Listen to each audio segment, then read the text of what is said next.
Oh, hey. Hi. Welcome to my office. I'm Meg. I am Meg the Minimalist from megford.com. I make minimalist videos, and this one is going to be all about kind of how to get started. And it's going to be 8 tips on how to incorporate minimalism into your life. So before I jump into the 8 tips, I want to really quick tell you about me. I am a minimalist. You can find me on megford.com. I come out with videos every single week, so if you're interested, go ahead and hit the subscribe button so you can subscribe to my channel, and then click the little bell so you get a little notification every time I come out with a new video. So here we go, let's jump right into the video. 8 tips on how to become a minimalist. All the tips will be listed below, along with a blog post kind of explaining a little bit more. Tip number 1, plan your life. You only get one life and you are in the driver's side. You gotta plan it out. So if you want your home space to be more of a sanctuary than a dumping ground, you gotta plan it. You gotta go room by room and decide what you want it to look like. This also goes for the rest of your life. What do you want your life to look like? Because you're in charge. So my number 1 tip is plan it out. Plan your life. Plan how you want your life to be, and I'm gonna show you how minimalism will get you there. Number 2, decide your why.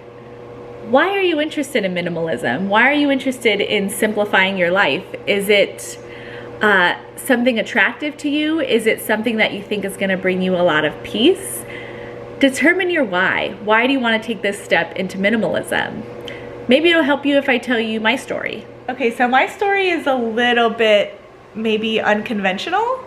So in 2015, I kind of went through a midlife crisis. A lot of things were bad in my marriage, so I kind of just left my husband and sold the house, sold everything we owned, and just kind of lived out of my car, lived with my parents, with my 2 kids. Eventually got a 500 square foot apartment and decided to just start over. And I found out that I actually found the deepest happiness and fulfillment owning almost nothing. And I realized happiness doesn't come from things. Happiness doesn't come from having all the latest gadgets, all the fanciest clothes, all the most expensive cars and purses. It really came from deep-rooted connections with the people that I loved, and it came from following my dreams and doing what I really wanted to do and finding out what was inside of me, what was the story that was put inside of my heart, and then just living that out. That's how I became a minimalist, and that's why I'm a minimalist now. Owning less actually brings me less anxiety and it really helps me de-stress to own less and know where everything is. It also brings me a lot of peace to be able to look around my whole house and see that it is decluttered and clean. It's also a lot less to clean and organize when you own almost nothing. And that is my why. I hope you find your why. All right. Tip number 3 is divide and conquer. I want you to get a piece of paper. I want you to write down your goals for the year, your goals for the month, your goals for the week, and then your goals for today. Maybe today you're just gonna conquer that hall closet that just gets stuffed with things and has a bunch of linens that you don't even like that are just taking up space.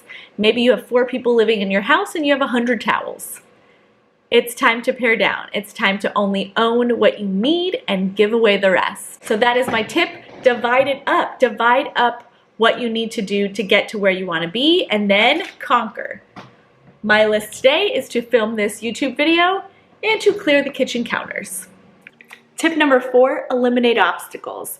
Get yourself a little snack, go to the bathroom, and then get started. I found that before I really get into my decluttering and my to-do list, I always find an excuse. Oh, I'm super thirsty. I should get something to drink. Oh, now I'm hungry. I should get a little snack. Oh, now I have to pee. I'm gonna go to the bathroom. Do those three things. Do those 3 things.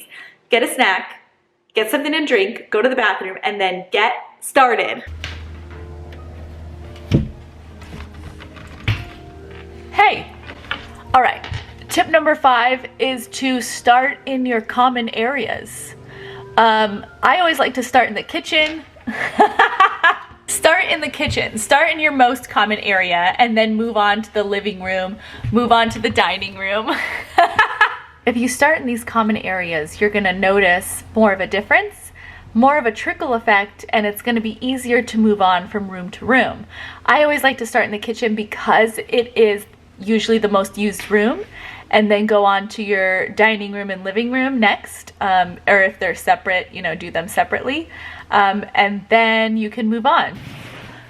Number 6 is then move on to the bedrooms. Once you have your common areas really decluttered and minimalized, I want you to move on to your bedrooms. Now, I want you to have the same concept and use the same like box, put things in it that don't belong, but I want you to be really intentional with trying to make it the bare minimum. I really want you to use your bedroom as like just a place to go to sleep is how I try to envision my bedroom.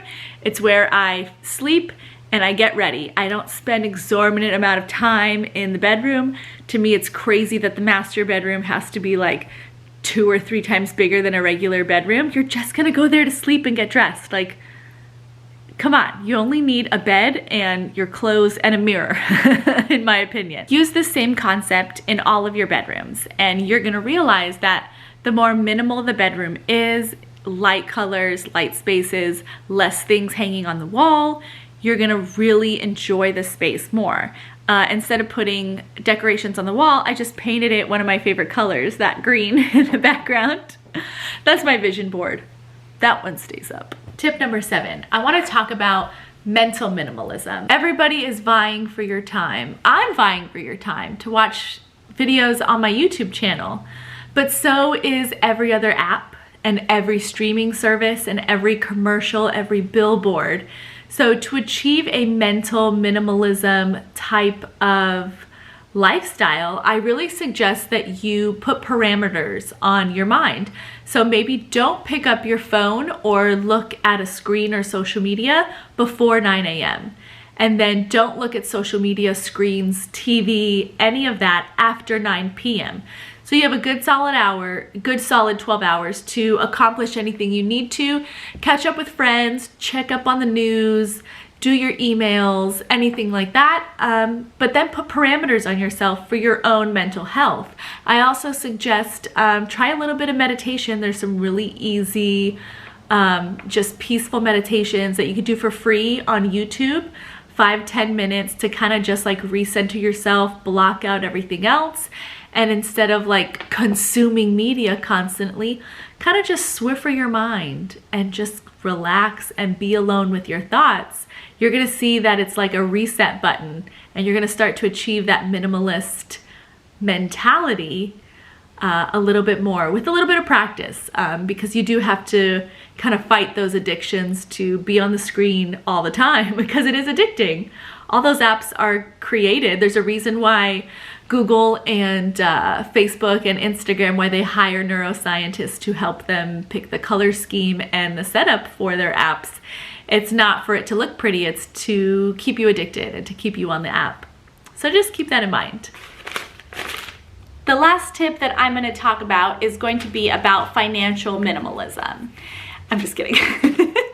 I don't keep money in my bra, it's not big enough. So what does it mean to be a financial minimalist? It means that you are not a victim of consumerism. It means that you can go out to a mall, enjoy the space and the displays, and leave without buying a single thing. So I have actually a sort of challenge for you. Take 2 weeks and go on a financial fast. So for those 2 weeks, don't buy a single thing that you do not need. Of course, get your gas, pay your bills and things like that. Don't buy anything that you don't need. Maybe don't go out to eat. Maybe don't buy that little trinket when you go out with your friends or somebody is trying to sell you something. Go on a fast for 2 weeks and you're gonna realize how much you don't need and how much you may be addicted to that little high that you get when you buy something, but then you own it and it doesn't serve you, so therefore it's not bringing you peace and happiness in the end. You just get a little buyer's high, but then you have to live with the fact that you own something useless and you become a slave to those things that just pile up and are useless. So do this exercise for 2 weeks, complete financial fast, and I want you to do also the mental minimalism, where you are not on the screen all the time. Maybe set parameters, 8 o'clock, 8 a.m., whatever it is that you want to do. And you're going to start to see this shift where you're like, oh, I don't need to buy things to be happy. I can browse the mall and leave with nothing and still feel deep-rooted happiness and fulfillment, and realize that capitalism is a real thing and I don't need to always be consuming things and buying things. You're gonna realize there's gonna be a lot of extra money in that bank account for things that you should be spending your money on, like experiences. I really do believe minimalism can change your life for the better. That's why I started my blog. That's why I started this YouTube channel, and I really just make videos for you to help your life be the best life possible. So if you would like to see more, go to my blog. If you want to connect on social media, I have links below to all my platforms. Let's connect on your favorite platform. Let me know where you're watching from, and I will see you next time. Bye.